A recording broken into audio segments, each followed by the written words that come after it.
Ce sera donc PSG Real Madrid une nouvelle fois pour ces huitièmes de finale de Ligue des Champions, alors que Lille affrontera le tenant du titre, Chelsea, face à l'ogre londonien. Il fallait absolument vous faire une vidéo sur ce fiasco qui a été le tirage au sort de ces huitièmes de Ligue des Champions. Ce midi, on était en direct ensemble pendant 2 heures sur Twitch. J'ai eu le temps de manger une salade, on a rigolé. Il fallait vous faire ce topo ici sur YouTube pour aussi revenir sur tous les autres fiascos, sur toutes les magouilles et compagnie selon certains. Je n'irai pas jusque-là, même si c'est trucage d'après d'autres, concernant les tirages au sort à travers les années. Et vous allez voir, ça remonte à des dizaines d'années, toutes ces remontrances envers les cérémonies de tirage au sort.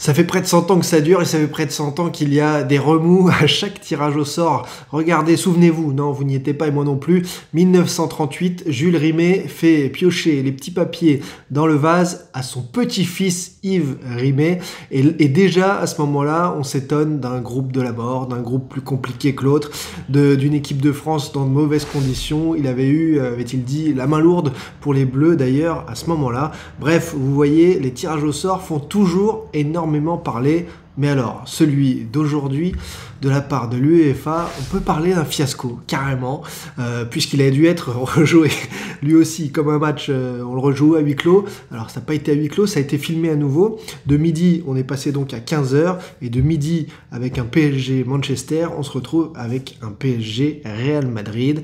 Manchester jouera donc contre l'Atlético Madrid. Bref, pour ceux qui n'y étaient pas, je vous fais le résumé de la situation. Que s'est-il passé exactement? C'est ça la question. Ce midi, tirage au sort classique avec André Arshavin, l'ancien international et joueur d'Arsenal, venu pour ce tirage au sort. Alors, eh bien, c'est simple. En fait, au moment où l'Atlético Madrid est sorti, il aurait fallu mettre les bonnes boules dans le bon bol.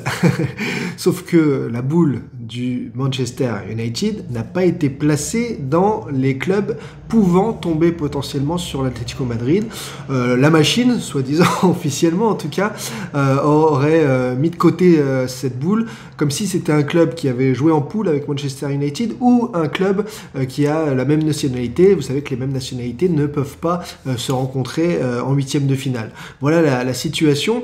Même avant, au moment du tirage au sort de Villarreal, il y avait eu déjà un couac de ce même type, voilà, de boule qui ne va pas dans le bon bol au bon moment.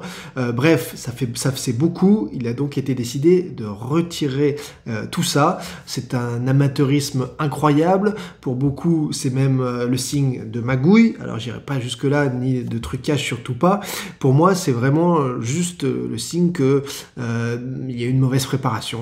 L'amateurisme à tout niveau. On le voit au sommet de certains États, on le voit dans des entreprises ou dans des multinationales. Et bien oui, à l'UEFA, on peut aussi foirer un tirage au sort. À l'arrivée, l'UEFA, forcément, sur les réseaux, a pris la leçon, comme une grande baffe, bien sûr, mais les autres, les plus peinés, ce sont, par exemple, les Parisiens. Les Parisiens avaient un match ouvert face à une équipe de Manchester United qui a à peu près les mêmes forces et faiblesses que le PSG, et là se retrouve face à l'ogre Real Madrid, qui est une des meilleures équipes depuis le début de la saison. Alors février-mars sera une autre histoire, mais on connaît déjà l'histoire, justement, puisque tout le monde va nous parler de Zidane au PSG avant de jouer le Real Madrid, tout le monde va nous parler de Kylian Mbappé, qui a déjà les 2 pieds au Real Madrid pour la saison prochaine.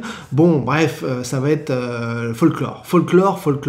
Il aurait mieux fallu qu'on ait un Messi contre Ronaldo en huitième de finale une dernière fois. Bah oui, moi, vous savez que je suis un romantique du foot, j'aime ça, donc j'aurais bien voulu une dernière fois sur la scène européenne voir ces deux monstres sacrés l'un contre l'autre en Ligue des Champions. Ça ne sera pas le cas, je ne pense pas que ça arrive plus tard pour ces deux équipes, ni dans les saisons à venir.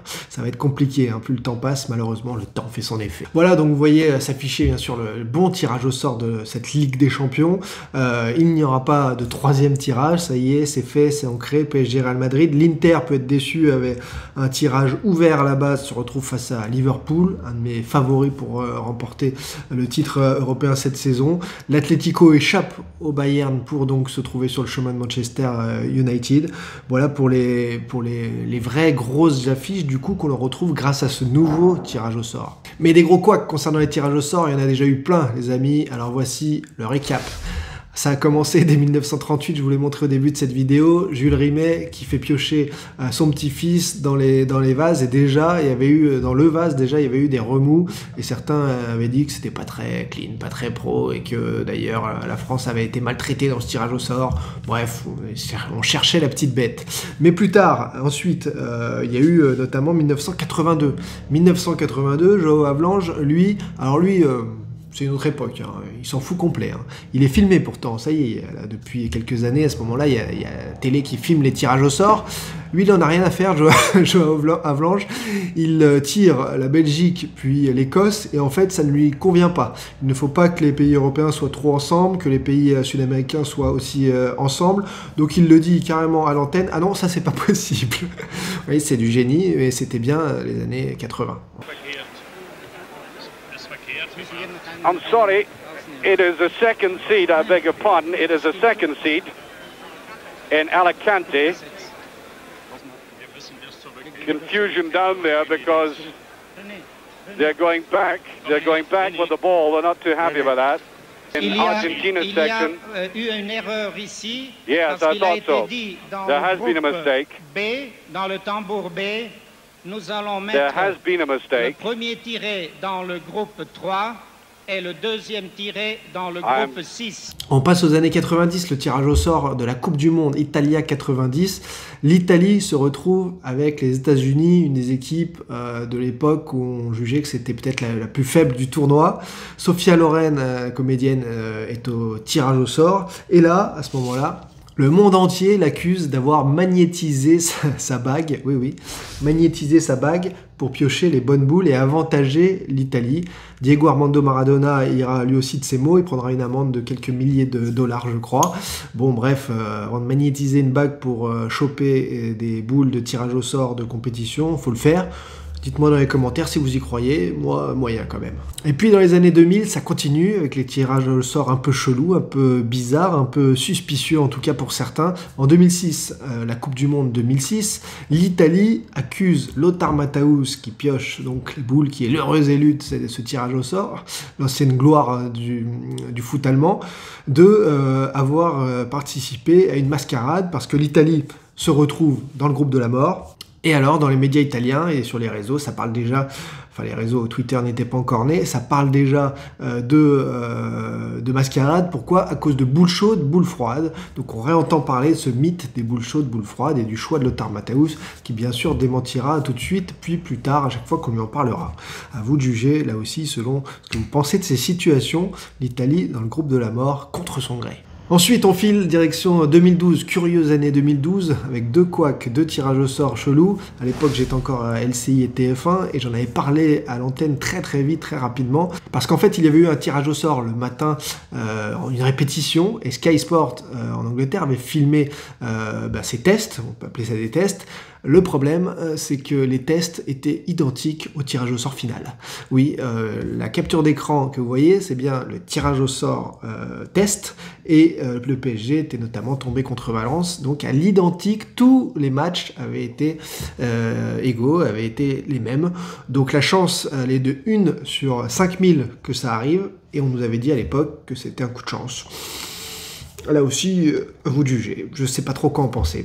Le problème, c'est que quelques mois plus tard, il faut faire les tirages au sort des quarts de finale, je crois, de la compétition. Et là, c'est un arbitre turc officiel, un vrai arbitre qui dégoupille à la télé turque et qui dit que tout est manigancé, manipulé, et que tout a été fait pour que le Real ne tombe pas sur le Barça, qui jouera d'ailleurs, je crois, le PSG à ce moment-là. Et donc, tout a été fait pour qu'il s'évite. On nous parle de balles vibrantes. Là, ce ne sont plus des bulles chaudes, bulles froides, mais de balles vibrantes. Et certains, pareil, sont pointés du doigt pour avoir manipulé ce tirage au sort. Bon, à vous de juger là aussi, mais en tout cas l'arbitre turc avait l'air d'être sûr de son fait. Coupe du Monde 2014 cette fois. Là la Coupe du Monde 2014 c'est le festival. Coupe du Monde 2014, on nous explique purement et simplement que Jérôme Valk, secrétaire général de la FIFA, eh bien fait exprès de cacher. Cafu sera le premier ex-joueur donc à révéler le Brésil dans le premier groupe, mais ensuite c'est Jérôme Valk, le secrétaire général de la FIFA, qui tire les les petits papiers. Et en effet, sur les images, on le voit qu'il défait les boules sous le pupitre pour sortir des bandelettes. Normalement, quand vous les mettez en accordéon dans une boule, elles se replient.